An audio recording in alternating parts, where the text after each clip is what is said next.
CGAP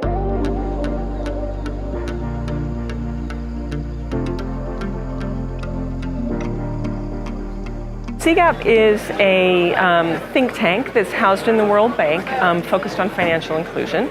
We work in a number of different spaces. We work with regulators and policymakers. We work with businesses to explore what business models might be most effective at reaching the poor.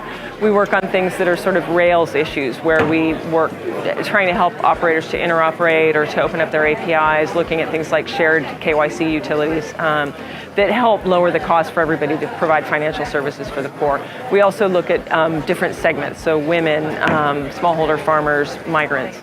And so we have a broad range of things that we work on, but it's all geared towards helping make financial services affordably and responsibly available for poor people.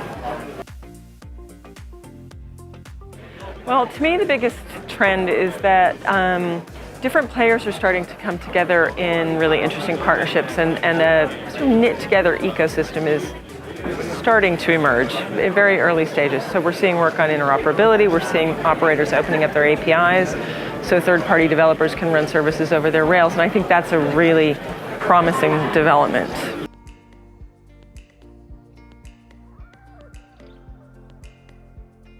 Some of the challenges are that this industry is changing very quickly, and it's a little bit unknown territory, how things are going to evolve. So I think the partnerships that are emerging are really promising, but those partnerships aren't always straightforward and easy. So if you take the case of interoperability between mobile network operators, these guys are used to competing with each other, not cooperating with each other. And interoperating requires some degree of cooperation, some degree of common rules and standards.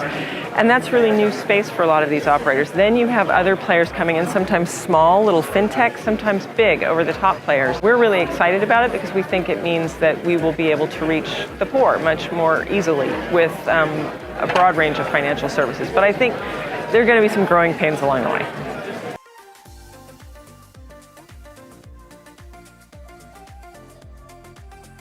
Trust plays a hugely important role in bringing people into the financial services ecosystem and keeping them there. If you have scarce resources, you want to know that those resources are going to be protected. You're not going to lose them. You want to know that when you try to use a service, it works for the first time. If it doesn't work, you're going to walk away from that service. So I think operators need to make sure that trust is embedded into everything they do. And so we're really excited about the code of conduct that GSMA has and the certification program. We think it's a great start. It's a great way to make sure that operators are thinking about these things, and it's a great way to set a bar that shows that they are achieving that.